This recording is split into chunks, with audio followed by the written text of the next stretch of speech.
你聽緊嘅係 SBS 電台廣東話節目。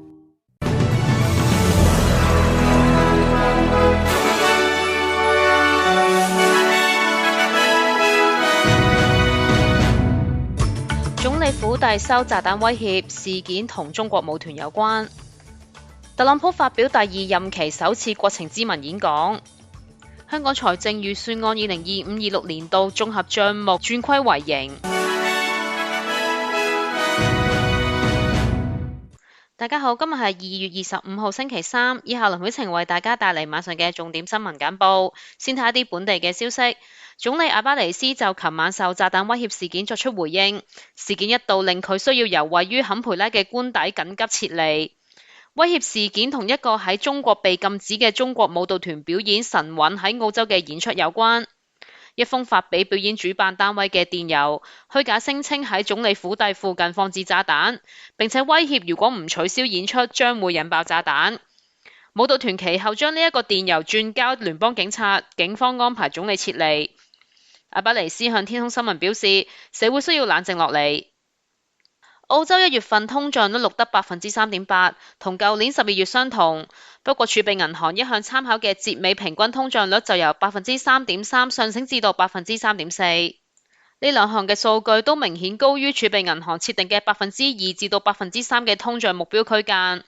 房屋成本係1月份推高通脹嘅最大原因，按年上升咗 6.8%。電費方面，喺截至1月份嘅過去12個月以內，上升幅度高達 32%。財長查密斯表示，未來幾個月嘅通脹未必會回落。影子財長韋信就批評政府嘅能源補貼政策係刻意誤導澳洲民眾，掩飾能源嘅實際成本。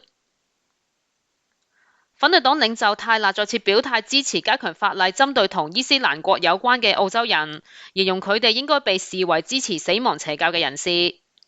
兩黨聯盟提出立法建議，凡協助同伊斯蘭國有關嘅婦女同埋兒童返回澳洲嘅人士，最高可以判監10年。政府就批評呢一個建議違反憲法。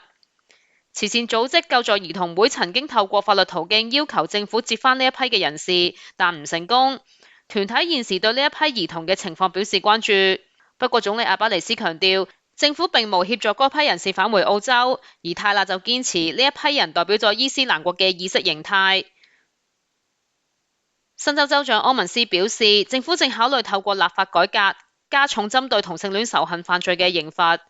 早前澳洲廣播公司進行調查，揭露有男同性戀同埋雙性戀青少年成為被襲擊嘅目標，而相關襲擊行為係受到伊斯蘭國嘅影響。報道刊出多段影片同埋受害者嘅證詞，只有認同伊斯蘭國思想嘅青少年發動襲擊。柯文斯形容事件令人震驚，並已經就此同律政部跟進。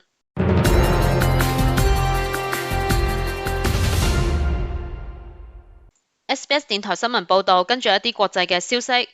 美國總統特朗普喺當地時間2月24號晚上9點發表國情咨文，佢表示而家係美國嘅黃金時代，國家已經翻嚟，而且比以往任何時候都更加強大、更加美好、更加富有。不過美國嘅民意調查顯示，好多民眾並唔信任特朗普喺重返執政首年嘅施政表現。美國多間媒體都忙於對佢嘅演說進行事實查核，其中包括特朗普聲稱而家正喺工作嘅美國人數比國家歷史上面任何時候都多。喺佢執政期間創造嘅所有新增職位，8%都嚟自私營部分嘅呢啲講法。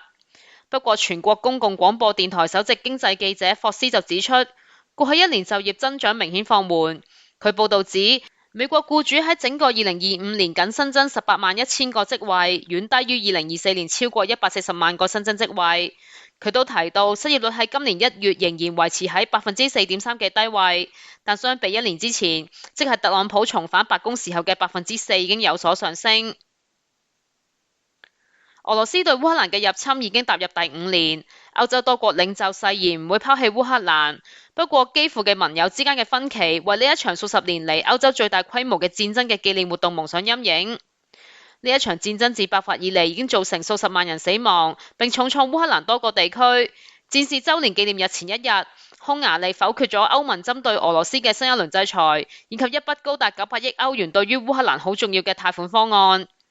匈牙利同莫斯科保持密切嘅關係，佢嘅鄰國斯洛伐克指責基輔故意阻斷俄羅斯石油通過友誼輸油管道嘅供應，烏克蘭表示喺俄羅斯1月發動攻擊之後，烏克蘭正喺度努力修復緊管道。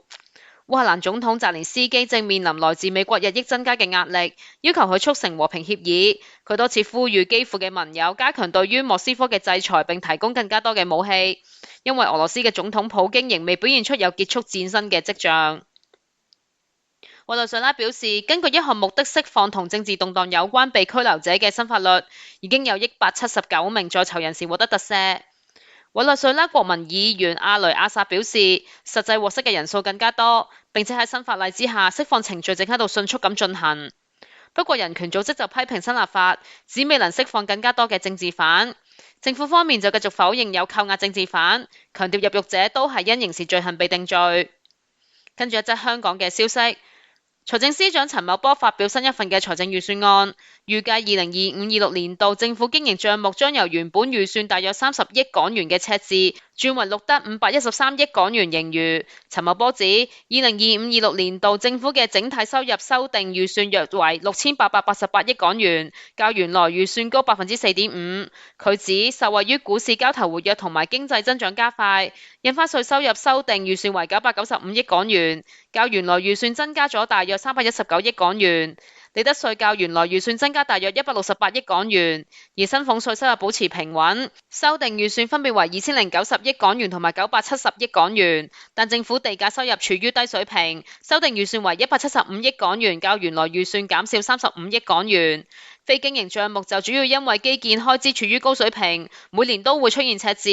由於基建項目係投資香港嘅未來，將適度增加發債以滿足呢個方面嘅資金需要。喺期內預計財政儲備將逐步增至超過7000億港元。體育消息，澳洲網球協會總裁泰利將會離開澳洲網球協會，出任美國網球協會嘅行政總裁。泰利自2006年負責統籌澳洲網球公開賽，並且自2013年係出任行政總裁。佢表示喺接任人選完成招聘之前，自己將會繼續留任澳洲網球協會。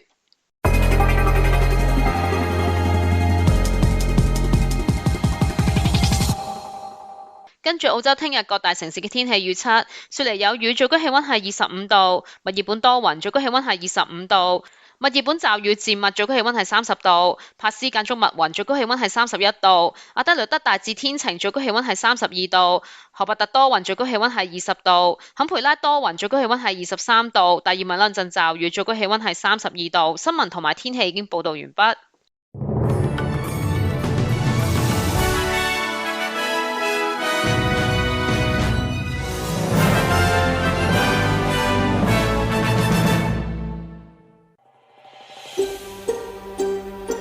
想收聽更多嘅節目內容，